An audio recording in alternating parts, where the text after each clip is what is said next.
অন্নপূর্ণা ভান্ডার প্রকল্প নিয়ে আজকে একটা অনেক বড় আপডেট সামনে এসেছে, যা লক্ষ লক্ষ মানুষের জন্য অত্যন্ত গুরুত্বপূর্ণ হবে। তো এখানে সবচেয়ে বড় প্রশ্ন হচ্ছে যে কারা টাকা পাবে এবং কারা টাকা পাবে না।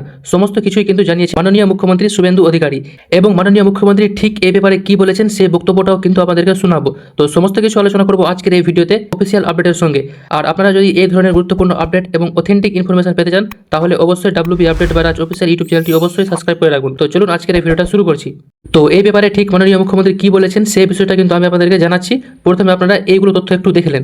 বলেছে 3 জুন ইতিমধ্যে কিন্তু 28,25,000 মানুষের ব্যাঙ্ক অ্যাকাউন্টে কিন্তু 3,000 করে টাকা পাঠানো হয়েছে।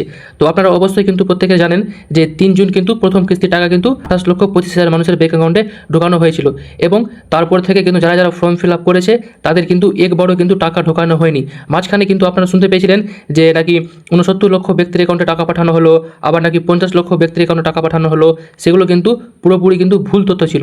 এখানে কিন্তু সেকেন্ড পয়েন্টে লেখাই আছে যে 15 জুনে 69 লক্ষ ব্যক্তির অ্যাকাউন্টে টাকা পাঠানো হয়েছে, কিন্তু এটা একটু ভুল খবর।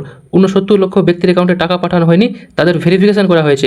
অর্থাৎ শুরুর দিকে কিন্তু অগ্নিমিত্রা পাল বলেছিলেন যে সবার কিন্তু ফর্ম ফিল আপ করা হবে এবং সপ্তাহে সপ্তাহে কিন্তু তাদের ভেরিফিকেশন করা হবে। সেই কিন্তু এটা কিন্তু সপ্তাহে সপ্তাহে কিন্তু ভেরিফিকেশন করা হয়েছিল। 15 জুনে 69 লক্ষ ব্যক্তির কিন্তু কাগজপত্র কিন্তু ভেরিফিকেশন করা হয়েছে। তারপরে দেখেন নেক্সট পয়েন্টে লেখা আছে যে জলকল্যাণ শিবিরে জানিয়েছেন যে আগামী 1 জুলাই তারিখে প্রায় 1,05,00,000 মানুষের অ্যাকাউন্টে কিন্তু টাকা আবার কিন্তু পাঠানো হবে। তো এখানে কিন্তু স্পষ্ট করে এটাই বলা হয়েছে যে যখন কিন্তু 3 জুন তারিখে কিন্তু সব মানুষ কিন্তু টাকা পেয়েছিল, অর্থাৎ কত মানুষ টাকা পেয়েছিল?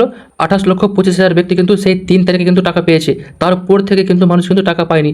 তো 3 জুন তারিখের পর থেকে যে সমস্ত ব্যক্তিরা কিন্তু ফর্ম ফিল আপ করেছেন এবং 1 জুলাই পর্যন্ত যে সমস্ত ব্যক্তিরা কিন্তু ফর্ম ফিল আপ করবেন এবং তাদের ফর্ম যদি ঠিক থাকে এবং তারা যদি টাকা পাওয়ার যোগ্য থাকেন, তাহলে কিন্তু সমস্ত ব্যক্তিকেই কিন্তু 1 জুলাই কিন্তু টাকা দেওয়া হবে। অর্থাৎ যতগুলো ফর্ম কিন্তু জমা পড়বে তার মধ্যে কিন্তু 1,05,00,000 মানুষের কিন্তু টাকা দেওয়া হবে, যাদের কিন্তু জেনুইন থাকবে, এবং তারপরে কিন্তু আবার নেক্সট কিন্তু আবার টাকা ছাড়া হবে। তো ঠিক আছে, এবার দেখুন নেক্সট প্রশ্ন কি বলেছে। বলেছে মে মাসের এবং জুন মাসের দুটো কিস্তির টাকা পাবেন 6,000। অর্থাৎ আপনারা কিন্তু মে মাসেও টাকা পাননি এবং জুন মাসেও টাকা পাননি।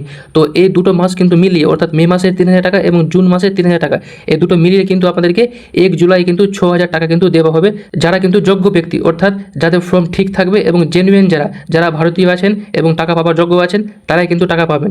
তো এটাই আপনাদেরকে দেখানোর ছিল। এবার আশা করি আপনারা ব্যাপারটা ভালো করে বুঝতে পেরেছেন, এবং যদি কোনো ডাউট বা কোনো প্রশ্ন থাকে তাহলে কমেন্টে জানাতে পারেন, আমি উত্তর দেওয়ার চেষ্টা করব। আর এই রিলেটেড যদি আবার কোনো আপডেট বা ইনফরমেশন আসবে তাহলে আমি ভিডিও করে আপনাদেরকে জানিয়ে দেবো।